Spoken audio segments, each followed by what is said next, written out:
Olá, sejam bem-vindos!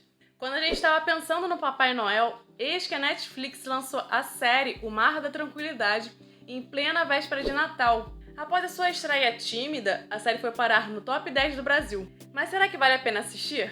Nesse vídeo eu vou fazer um review sobre a série, vou explicar sobre o final que pode ter gerado algumas dúvidas e comentar sobre a possibilidade de uma segunda temporada. Na primeira parte do vídeo não tem spoiler e eu só vou dizer o que for suficiente para contextualizar a história e embasar a minha opinião. Depois eu vou me aprofundar um pouco mais na série e nessa parte do vídeo vai ter spoiler, mas não se preocupe porque eu vou avisar antes e se você não quiser ouvir, você pula pro minuto que vai aparecer na tela. Uma última coisa, por favor, clique no like se você gostar do vídeo, se inscreva no canal e ative o sininho para receber notificações e ficar sempre sabendo dos próximos vídeos, ok? Segundo a sinopse oficial, O Mar da Tranquilidade é um dorama, ou seja, uma série coreana distópica ambientada no ano de 2075, quando o esgotamento dos recursos naturais em razão das mudanças climáticas devastou a Terra, que está prestes a se tornar um imenso deserto. Mas se você parar para pensar, não é um futuro tão surreal assim. A água potável é tão escassa ao ponto das pessoas possuírem uma classificação de água, ou seja, quanto maior a classificação, maior a quantidade de água fornecida. Para vocês entenderem o nível de escassez de água, as pessoas foram proibidas de ter animais de estimação. Já pensou em um negócio desses? Só de imaginar não poder ter meus bichinhos, nossa, eu não quero nem pensar nisso. Enfim, essa série da Netflix é baseada em um curta-metragem homônimo de Cho Han-yong, que também é o diretor do dorama. O Mar da Tranquilidade conta a história de uma equipe de elite que recebeu a missão de recuperar uma amostra importante que está em uma estação espacial de pesquisa na Lua. Essa estação foi construída pela Coreia do Sul e foi abandonada há 5 anos em razão de ter havido um vazamento de radiação, sendo que 117 pessoas que trabalhavam no local morreram no incidente. Inicialmente, não sabemos do que se trata a amostra em questão e nem o motivo pelo qual ela é tão importante. Aliás, fora o fato de que as pessoas que trabalhavam lá morreram em razão de vazamento de radiação, ninguém sabe que tipo de pesquisa era conduzida naquele local. Cumprida a missão e recuperada a amostra, a tripulação poderia retornar à Terra. Mas as coisas começaram a dar errado antes mesmo do pouso na Lua. Em um primeiro momento, eu imaginei que essa série poderia ter uma pegada parecida com Perdidos no Espaço, que aliás é uma série muito boa, principalmente para quem curte ficção científica. Essa série foi finalizada na 3ª temporada, mas eu recomendo porque vale muito a pena assistir, mesmo não sendo um dorama. Mas na realidade, as únicas semelhanças de O Mar da Tranquilidade e Perdidos no Espaço são a alta qualidade dos efeitos visuais e o fato da trama se passar no espaço. A primeira coisa que me chamou a atenção nesse dorama foi o elenco, e isso me fez querer assistir a essa série antes mesmo de eu saber do que se tratava. Mas falando no elenco, essa série é protagonizada por Gang Yoo, que atuou em Invasão Zumbi, Train to Busan, e também é conhecido por interpretar o vendedor do metrô em Round 6, e por Beduna, conhecida por suas atuações em Sense8 e Kingdom. Só a escalação do elenco me fez perceber que se tratava de uma produção que provavelmente contou com um orçamento alto, não só pela questão dos efeitos visuais, mas também pelo cachê dos atores, principalmente Beduna e Gong Yoo, que são atores coreanos caros e com bastante reconhecimento. Gong Yoo interpreta o Capitão Han, que é o responsável pela missão, e Beduna interpreta a Doutora Song Jian, uma astrobióloga que se interessou em participar da missão porque alguém que era próximo dela morreu no tal incidente de radiação ocorrido na estação espacial, e dessa forma ela teria a chance de investigar o misterioso incidente. Aliás, para quem está se perguntando a origem do título da série, apenas a título de curiosidade, Mar da Tranquilidade é uma região lunar localizada na face visível da Lua e foi o local onde pousou o módulo lunar da Apollo 11, ou seja, é o local em que os astronautas Neil Armstrong e Buzz Aldrin supostamente pisaram na Lua. Vale avisar que esse dorama já estreou com dublagem em português, então para quem gosta de assistir o dorama dublado, Vale a pena conferir a dublagem dessa série. E por fim, antes de entrar em spoiler, O Mar da Tranquilidade conta com 8 episódios com duração aproximada de 45 minutos por episódio, e a classificação etária é de 16 anos. A partir de agora, eu vou me aprofundar na série, ou seja, vai ter spoiler. Então, se você não quiser spoiler, vai direto para a parte do vídeo em que eu dou meu veredito final sobre o dorama. No início do primeiro episódio, somos apresentados à doutora Song Ji-an, que é uma astrobióloga e foi procurada pela administração espacial para integrar uma equipe e participar de uma missão na estação espacial na Lua. Em um primeiro momento, ela não se interessou por nada daquilo. Entretanto, a missão de ir até a estação espacial acabou despertando o interesse da doutora Song Ji-an, uma vez que a sua irmã morreu naquele lugar e existiam vários mistérios envolvendo o tal incidente de radiação. Com isso, o convite para integrar a tripulação acabou sendo uma oportunidade para Song Ji-an investigar a morte de sua irmã, que antes de morrer deixou uma mensagem enigmática para Song Ji-an, dizendo apenas "encontre Luna", sem dar outras informações. A tripulação que foi convocada para essa missão era composta principalmente pela doutora Song Ji-an, pelo capitão Han, pelo copiloto Lee Ji-soo, pelo tenente Ryu e pela médica Hong Ga-yeon. Como eu já havia comentado no início, a missão da tripulação era ir até a estação espacial, que fica na Lua, e recuperar uma amostra em 24 horas. A tripulação não foi informada sobre que tipo de amostra seria essa, apenas que seria uma amostra importante e perigosa.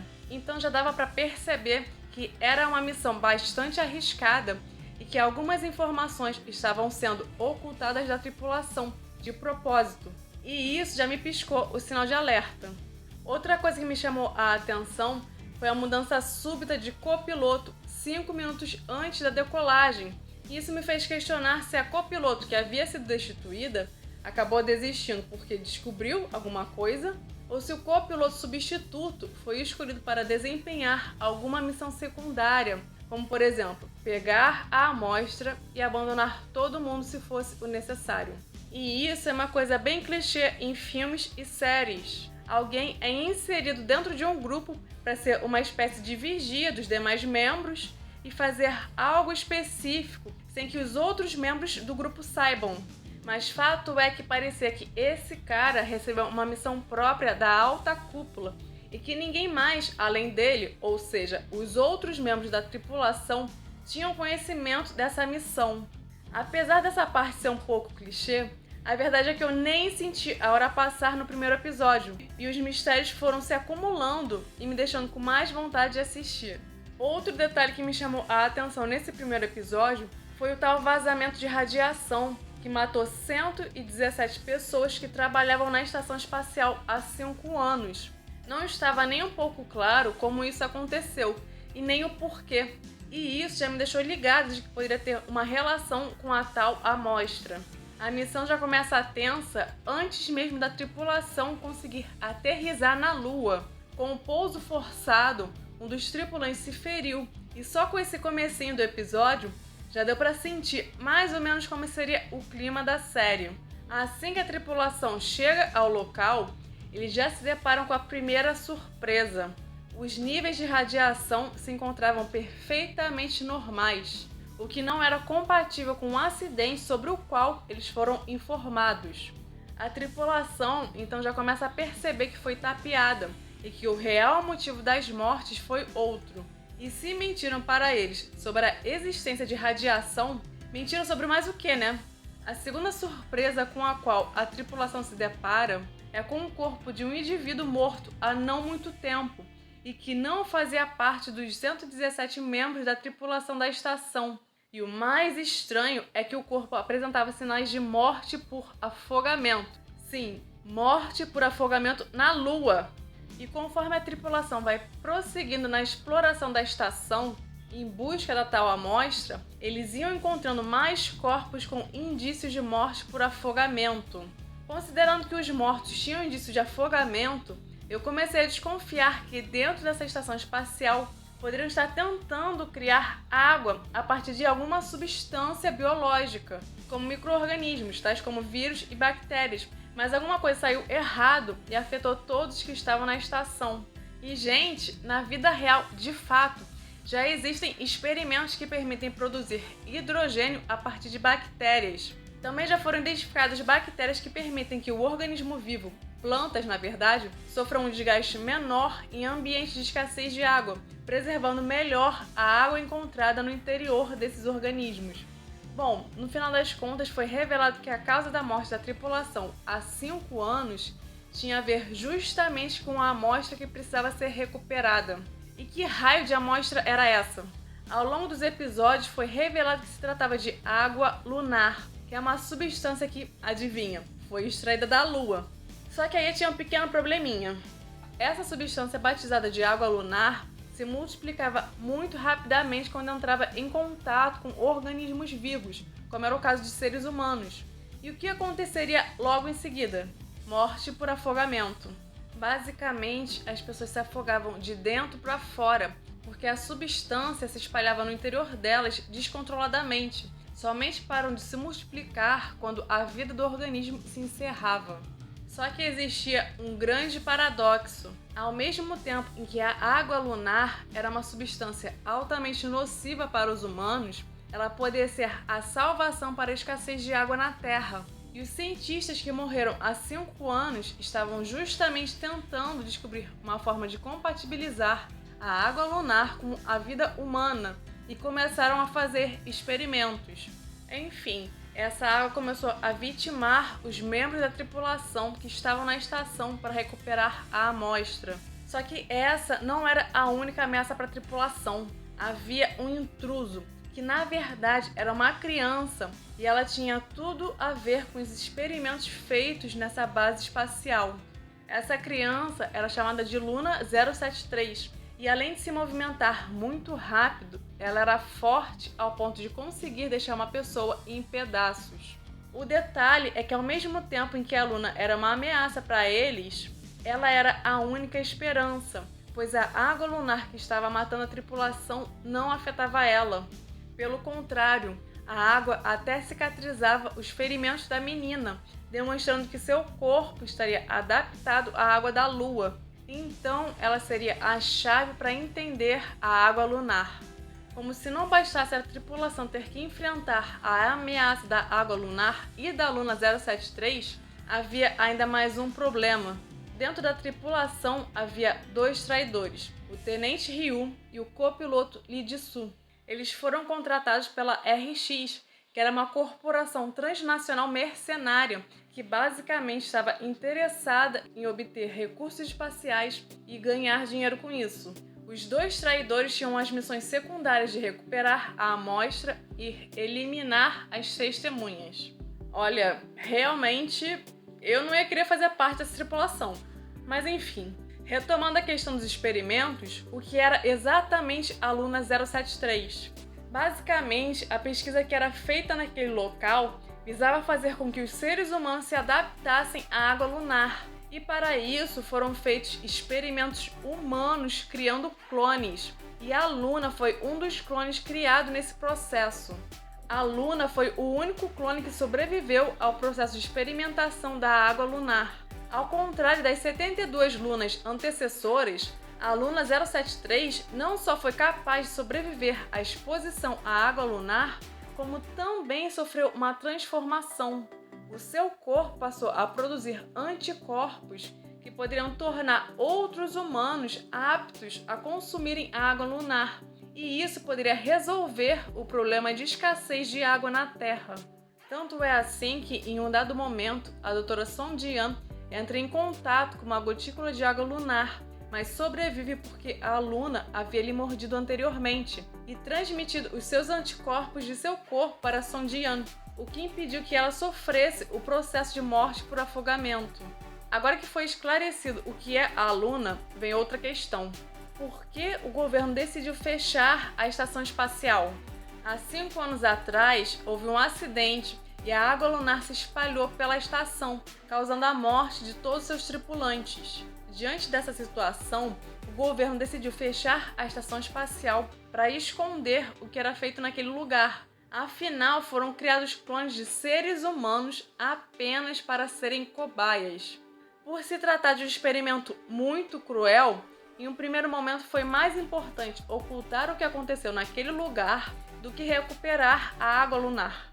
E foi justamente por isso que ninguém pôde retornar à base espacial por 5 anos. Só que com o agravamento da crise hídrica mundial, ameaçando a existência da própria humanidade, a alta cúpula da administração espacial armou um plano para conseguir resgatar a amostra. E aí ficou claro que a Sondian foi escolhida para participar da missão porque ela não revelaria publicamente o que aconteceu, já que a sua irmã era a chefe de pesquisa da estação espacial e cometeu inúmeras atrocidades. Só que conforme Sondian foi descobrindo a verdade, ela foi criando vínculo com a Luna, que por sua vez passou a confiar na protagonista. Sondian estava cada vez mais disposta a proteger a menina, mesmo que tivesse que revelar o que aconteceu naquele local. Bom, partindo dessas premissas, agora eu posso finalmente explicar o final da série. Lembrando que quem não quiser ouvir sobre o final, pula para o minuto que está aparecendo agora na tela. Se você ainda não se inscreveu e não deu o like no vídeo, aproveita para fazer isso agora e ativa também o sininho para receber notificações e não perder novos vídeos, ok? Quando o Capitão Han e a Doutora Song finalmente concordam sobre a importância da água lunar e da própria Luna, já que ambas seriam cruciais para salvar a humanidade, não restaram mais dúvidas que a prioridade da missão deveria ser levar Luna e as amostras de água lunar em segurança para o Instituto Internacional de Biologia Espacial. Dessa forma, seria possível continuar as pesquisas sobre a água lunar sem que houvesse o monopólio de um único governo ou de corporações. Só que nesse meio tempo, os poucos sobreviventes da tripulação tiveram que lidar com outro problema ainda maior. A estação espacial começou a ser inundada de água lunar e eles precisavam escapar o mais rápido possível dali. Enquanto escapavam, acabaram se deparando com o Tenente Ryu, aquele moço que estava infiltrado na tripulação e tinha a missão de recuperar a amostra e matar os demais tripulantes. Só que ele havia entrado em contato com a água lunar e estava prestes a morrer. Nesse momento, foi revelado que o tenente teve envolvimento na morte das 117 pessoas que trabalhavam na estação há 5 anos. Sob o pretexto de tirar as pessoas de lá, o governo enviou um grupo armado. Só que ao invés de resgatar os trabalhadores, o governo decidiu fechar a base, porque queria ocultar as atrocidades que foram feitas ali. E o tenente Ryu recebeu a ordem de trancar todo mundo lá dentro. Aos poucos, todos foram morrendo, conforme entravam em contato com a água lunar, incluindo-se aí a irmã de Sondian. A única sobrevivente foi a Luna. O tenente Ryu demonstrou arrependimento por ter feito aquilo e por isso acabou se aliando com a inimiga do governo, a corporação mercenária RX. Por ter tido contato com a água lunar, ele acabou não sobrevivendo. Os tripulantes sobreviventes conseguiram recuperar a amostra de água lunar e continuaram a saga de tentar escapar da estação. O Capitão Han, ao perceber que não conseguiria ativar a câmara de despressurização, acabou retornando para a câmara anterior. Mas essa decisão significava que ele teria que ficar para trás e que ele sacrificaria sua vida em prol da missão. No final das contas, apenas Sondian, Luna e a médica da missão, Hong Ga-yong, conseguiram escapar a tempo da estação, no exato momento em que a água lunar explodiu para fora da estação e congelou ao entrar em contato com a atmosfera lunar. Nessa hora, como a pressão da água foi muito forte, o Capitão Han foi jogado para fora da estação e, por estar muito ferido, acabou morrendo. Mas graças à sua atitude, Luna e as amostras de água lunar foram salvas e sua missão foi cumprida. E com isso, o Capitão Han garantiu a esperança de salvar o planeta Terra. Para mim, o que foi mais surpreendente nesse final foi descobrir que Luna consegue sobreviver à atmosfera da Lua sem precisar usar qualquer tipo de traje especial ou equipamento de oxigênio. Com esse final, alguns mistérios foram solucionados e outras questões ficaram em aberto, deixando margem para uma possível segunda temporada. Qual é a conclusão final? Eu gostei desse dorama e gostei de ver a Netflix investindo pesado em uma série coreana que é ambientada no espaço, porque essa é uma temática bastante incomum no mundo dos doramas. Então eu espero que o Mar da Tranquilidade abra as portas para mais doramas envolvendo missões espaciais e ficção científica. As coisas que mais me chamaram a atenção nessa série foram a fotografia, que é muito bonita e conta com efeitos especiais de qualidade. O elenco foi muito bem escolhido e entrega um bom trabalho com atuações bem sólidas. A trama é envolvente, você não consegue parar de assistir porque te prende e você fica até o final querendo saber como será o desfecho. E uma outra coisa que eu achei muito boa, mesmo que você não seja fã do gênero ficção científica, que é o meu caso, você provavelmente vai gostar dessa série. Além disso, O Mar da Tranquilidade é uma série ótima para quem está dando os primeiros passos no mundo dos doramas. E se for o seu caso, eu já te aviso desde já que é um caminho sem volta. Enfim, na minha opinião, O Mar da Tranquilidade fechou o ano das séries coreanas com chave de ouro, então vale muito a pena conferir, principalmente se você está em busca de uma boa série para começar bem o ano novo. Mas se você já viu, então me conta nos comentários o que você achou. Com relação a uma possível segunda temporada dessa série, ainda não houve uma confirmação oficial, mas eu preciso explicar que os doramas costumam ter em torno de 16 episódios com pelo menos 1 hora de duração e geralmente são feitos para ter uma única temporada, salvo algumas exceções.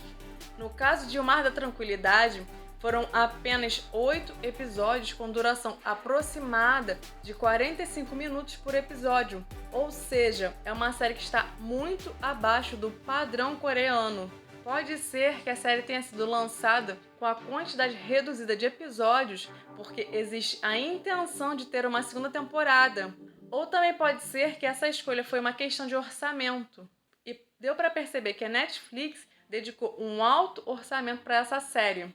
Outros fatores que influenciam na renovação para uma nova temporada são a audiência e o sucesso internacional da série. No momento que eu tô gravando esse vídeo, esse dorama está dentro do top 10 de séries mais assistidas do Brasil. Além disso, como eu falei, o final desse dorama deixou margem para uma possível segunda temporada. Se a série fizer sucesso, outro ponto que ficaria pendente seria a questão de conciliar a agenda dos atores que poderiam voltar para a segunda temporada. Assim que eu tiver mais informações sobre a renovação ou não da série para a segunda temporada, eu vou contar para vocês. Então por isso é importante que você se inscreva no canal e me siga também no Instagram, @solo.oriental, porque eu sempre posto notícias por lá também. E se você gostou do vídeo, além de se inscrever, eu só te peço para deixar o like e ativar o sininho para ficar por dentro dos novos vídeos do canal. Bom, gente, eu fico por aqui. Até a próxima!